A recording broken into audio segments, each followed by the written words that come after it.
investigation into their son's homicide that occurred in August of 2020. They want to make an announcement of a reward that they're offering for any information that leads to the arrest of the suspects involved. The Highlands family has donated $10,000 in regard to a reward for information leading to an arrest of the suspect involved. And there's an additional opportunity to earn $5,000 from Crime Stoppers if the tip is gone, provided through Crime Stoppers. 1-800-273-TIPS is the number for Crime Stoppers, making the reward $15,000. And to my left is Jim Highlands and Pam Highlands, the parents of Charlie Highlands. Do you guys have questions for the Highland family? Can you take us back to the case? Okay. Take us back to the case. What happened? On August 26, 2020, Charlie Highlands was found deceased in his vehicle in the parking lot of the BP gas station on the corner of Kashmir and Del Rio. Thank you, sorry. He was found at 11 o'clock at night and suffered a gunshot wound to his chest, a single gunshot wound to his chest. Was he in the car, out of the car? He was inside the car. Did he ever go into the store? No. So, what do you have so far? What do you think happened so far? Well, we have investigative leads and information that tends to point towards our narcotics transaction that might have turned into a robbery. More than a year later, what are some of the challenges with this case? The challenges with the case is there's a lot of street rumor, but no direct individuals that will provide information. That's hence the reason for the reward, and hoping that some people will be incentivized, see the money as an incentive to provide information that could lead to an arrest. Can you talk about how unlikely this is in Port St. Lucie? You don't hear about this often. Correct. We don't hear about it often, and when it does occur, obviously we want to do our diligence to solve these crimes. So the rarity of them does make it harder because there's less of a street crime. But that does not stop the rumors and social media that has turned up some information. However, again, it's 3 people deep is hearsay. We need direct information from individuals.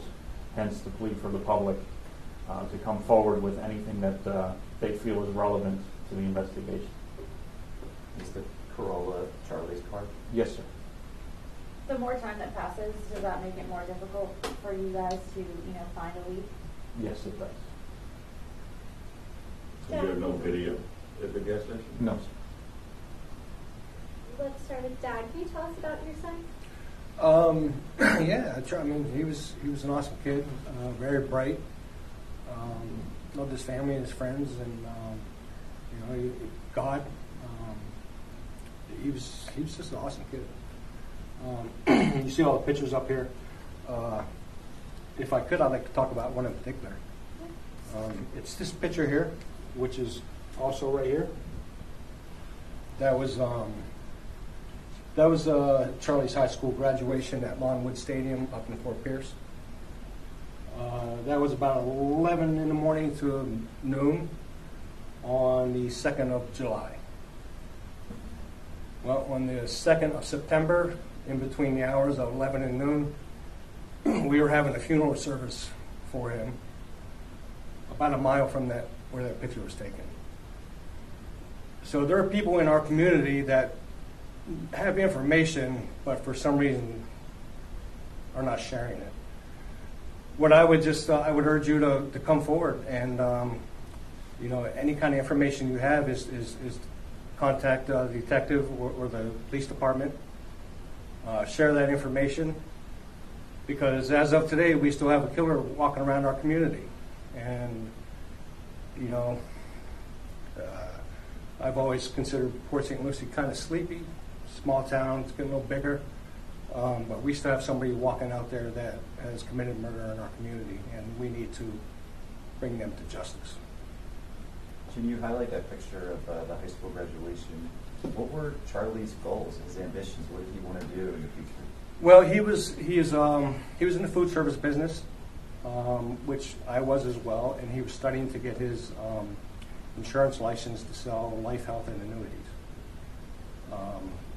He didn't get licensed yet. He was studying to get that license. Describe for us what it's been like for you and your family since this has happened back in August of 2020. What have you guys been through? Well, it's been hard. You know, I don't know how any other way to say it. This didn't just happen. You know, it doesn't stop. You know, it's never over. Even if we get the person that did this and they're convicted, it's not over. A little bit more peace comes to us, but it's not over. So yeah, it's pretty much turned us upside down. Mom, how do you get through the day? Honestly, if I didn't have my other son, it's hard. It is hard. But you know, Charlie really was just a wonderful, funny kid. And there's a big picture of him at the end of my hallway that I look at and I talk to all the time. And I just ask him stuff about, what do I do about this? What do I do about that? Because he had come to that age where we were friends again. You know, I think most parents do go through that point where teenagers they're difficult to get along with at best. And we finally crossed that bridge where we were really close again. And then to have him taken from me was so hard. But just to get through the day to day, you know, I mean, I got to pay my bills, and but I want to be there for my younger son too.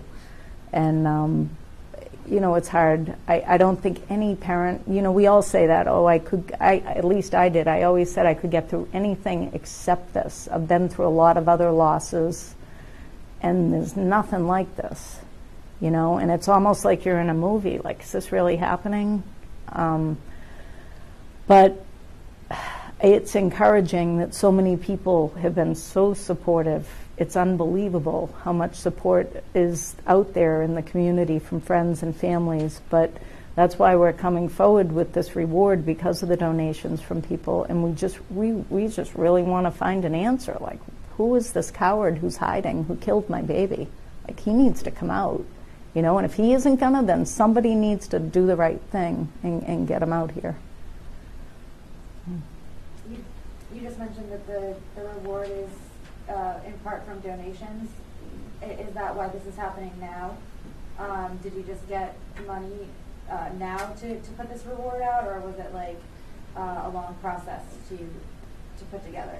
Well, when he first died, there was a GoFundMe that people put together, and you know, that definitely went towards this. But I think the fact that it took this long, because it seemed like, you know, the police have turned so many stones and tried to do so many things to get it moving, and as you know, the detectives said, they've gone down these roads, but there's nothing substantial.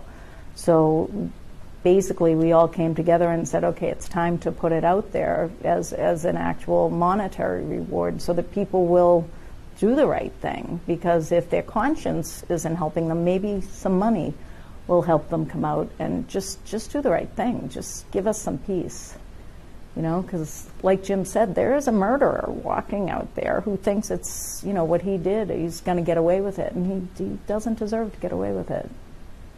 What would your message be to that person, whoever he or she is, to do the right thing? What would you say to that person? I mean, I'll be honest, I'm angry. I think whoever it is a coward, because they did it and they ran. You know, I think they need to stop being a little baby and come and, okay, you know, be a man or a woman and stand up and do the right thing and admit to what you did. And I'm hoping it happens. They will be judged either during their lifetime or afterlife. But they will be judged.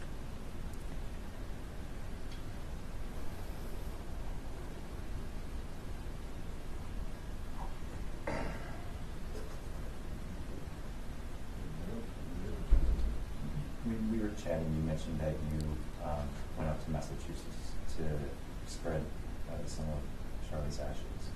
What made you want to go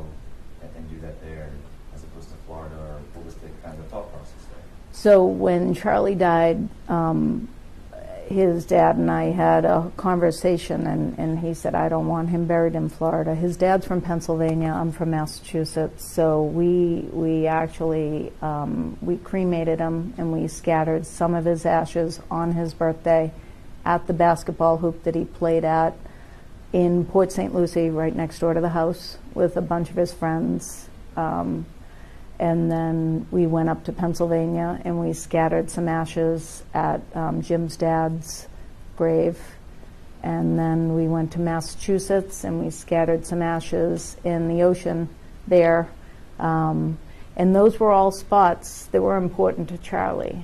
You know, we went to Pennsylvania in the summers and Hershey Park and visited his family, and then we would go to Massachusetts and we would go to Fenway and we would go to the beach. And Charlie was actually born in Hummerock in Massachusetts, so it was really important that that's where his ashes were scattered.